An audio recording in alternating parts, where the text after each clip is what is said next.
Olha, não era preciso arma, nem invasão, nem golpe de Estado para conter a chamada ditadura da toga.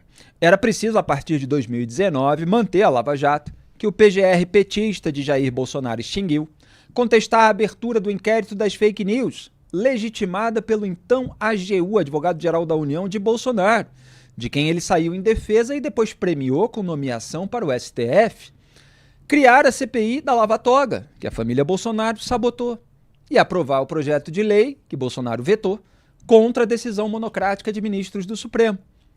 Depois de amarelar por vias institucionais, a fim de garantir a ajuda de Dias Toffoli na blindagem contra investigações de rachadinha, Bolsonaro fez pose de valentão com flertes às vias inconstitucionais, falando em reunião ministerial de reagir com armas, xingando o relator Alexandre de Moraes de canalha, dizendo acabou porra, fomentando a hipótese de intervenção militar e, finalmente, consultando os comandantes das Forças Armadas sobre um golpe travestido de instituto jurídico, até ouvir do general Marco Antônio Freire Gomes que seria preso pelo Exército se levasse o plano adiante. Resultado, o mito, entre aspas, deixou os reacionários mais aloprados irem na frente. Saiu de fininho, na hora H, lá para Disney, e agora tenta lavar as mãos, apelando a Lula, Moraes e demais ministros do STF por anistia. Os propagandistas de Bolsonaro, no entanto, omitem das massas de manobra seus atos e pedidos de pinico, explorando somente a retórica de valentão de carro de som, também ela, já abandonada, como prova de que o ex-presidente lutou por liberdade.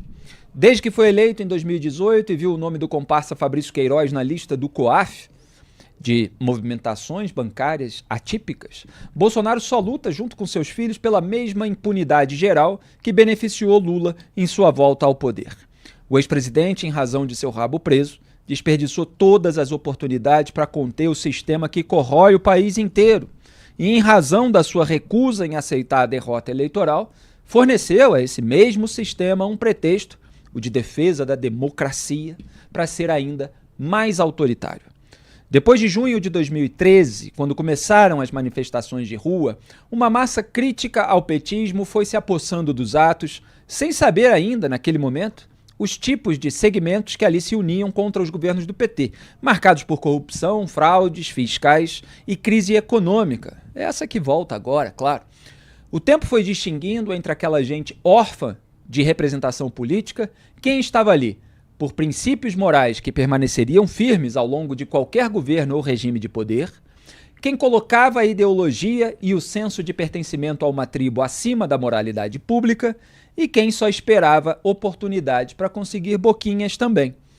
Em 2024, sobraram com Bolsonaro os terceiros, manipulando parte dos segundos, contra os alertas dos primeiros, taxados de traidores por se recusarem a rebaixar seus princípios.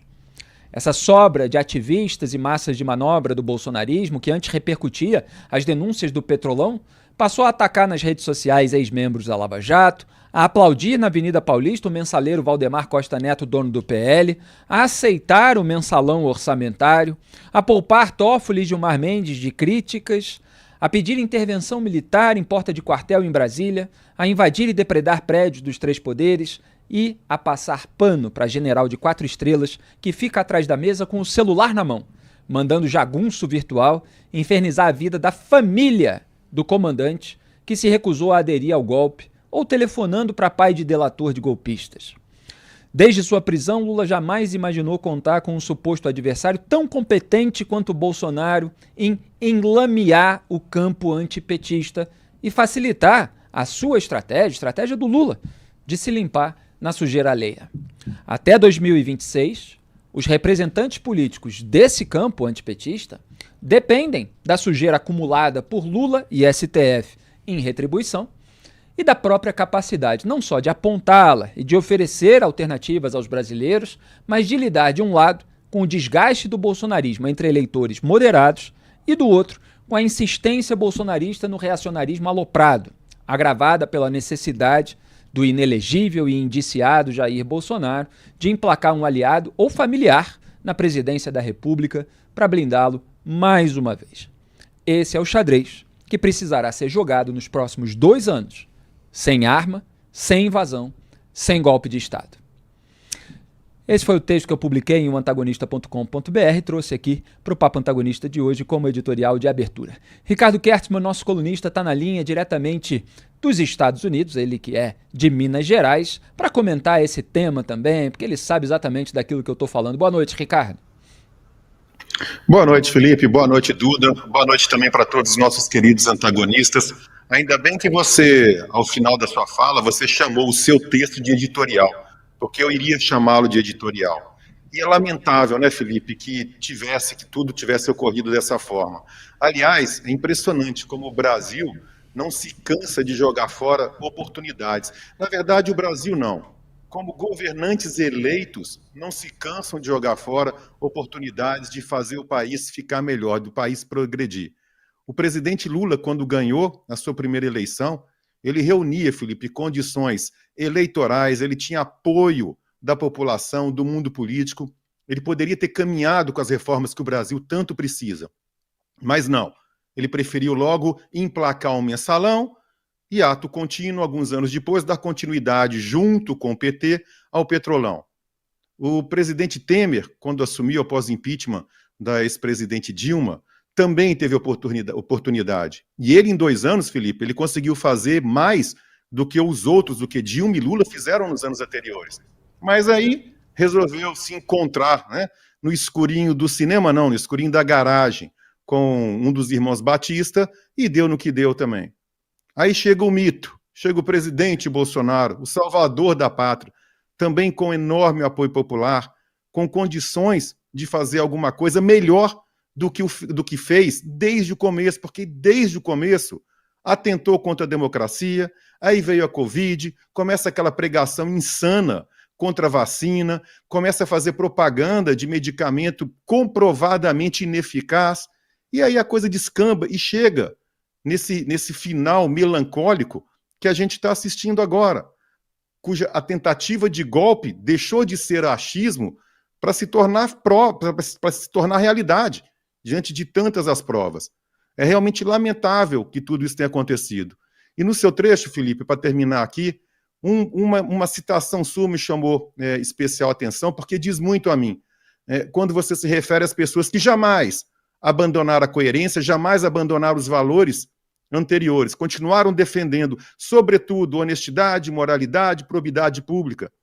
E essas pessoas, assim como eu, como você, como Duda, como antagonista, como veículo, sofreram muito. E quando você fala que essas pessoas mantiveram a coerência, isso eu achei fantástico, para não pertencerem, não ganharem, né, aquele sentimento de pertencimento a uma tribo, resume tudo. Porque foi o que muita gente legal, Felipe, gente bacana, que todos nós conhecemos, respeitamos, como indivíduos, como pais de família, como amigos, deixaram se capturar por essa necessidade de pertencer a uma tribo insana, aloprada, que batia continência para pneu, que mandava sinal de celular para ET.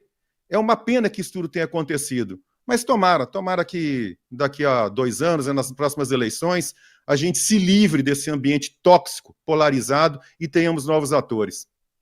Pois é, quem sabe não foi um acidente de percurso que a sociedade brasileira ainda pode corrigir diante da sujeira que pesa de todos os lados, rumando aí para um lado mais sensato, mais pragmático, mais capaz de solucionar problemas, em vez de posar de mito, de ideia, gerando aí uma tribo de idólatras. Duda Teixeira. Na democracia é importantíssimo haver um equilíbrio de poderes, é o velho conceito do Montesquieu, que só um poder é capaz de controlar o outro, e o que aconteceu no Brasil é um desequilíbrio. O judiciário, principalmente o STF, ganhando cada vez mais influência, mais protagonismo. Isso aconteceu porque os outros 2 poderes foram negligentes em grande parte. Esse crescimento do judiciário já tem aí umas 2 décadas, mas ganha muita velocidade, muito corpo ali em 2019 no inquérito das fake news, e o Bolsonaro, o Poder Executivo e o Poder Legislativo são um pouco cúmplices nessa história. Tanto que, desde então, o STF só vai tomando novas medidas, né? Quando se acha que vai acontecer alguma autocontenção, o que a gente vê é uma medida pior ainda. E vem com censura, com perseguição a rivais ou pessoas que criticam simplesmente a corte ou opositores, e isso não para nunca. Poderia ter tido um freio antes, em 2019, sim, o Bolsonaro no começo daquele ano estava muito empoderado, tinha muito apoio popular, mas deixou de fazer isso porque estava preocupado com a própria família e também porque tinha ali muito essa noção de pertencimento que vocês falaram, né? Era mais importante garantir os privilégios alcançados do que evitar que o STF tomasse esse poder todo para si mesmo. Pois é, e o rabo preso, ele é de boa parte da classe política. É um dos motivos pelos quais o STF se agigantou, assim como o TSE. Quer dizer, você tinha muitos políticos envolvidos em esquemas, à direita, ao centrão, e a suposta direita, ao centrão e à esquerda, e que eram dependentes da atuação de ministros de tribunais superiores como seus advogados. Essa é a realidade. Então não queriam mexer no poder dos tribunais superiores, porque hoje muito se fala de que mas foram os políticos que judicializaram diversas questões e aí o STF foi esticando os braços, etc. Mas não é só isso. Os políticos também não ousaram conter esse ímpeto autoritário de ministros dos tribunais superiores porque estavam na dependência deles para serem aliviados de denúncias de corrupção, de lavagem de dinheiro, de peculato. E aí uma coisa foi se somando à outra e os ministros do STF foram ficando cada vez mais empoderados, como estão até hoje. E muitos dos que reclamam são cúmplices desse empoderamento. E eu apontei, o antagonista apontou, Cruzoé apontou, tudo isso lá na raiz. Houve oportunidades, foram desperdiçadas e a gente continua apontando a sujeira de todos os lados, inclusive do STF.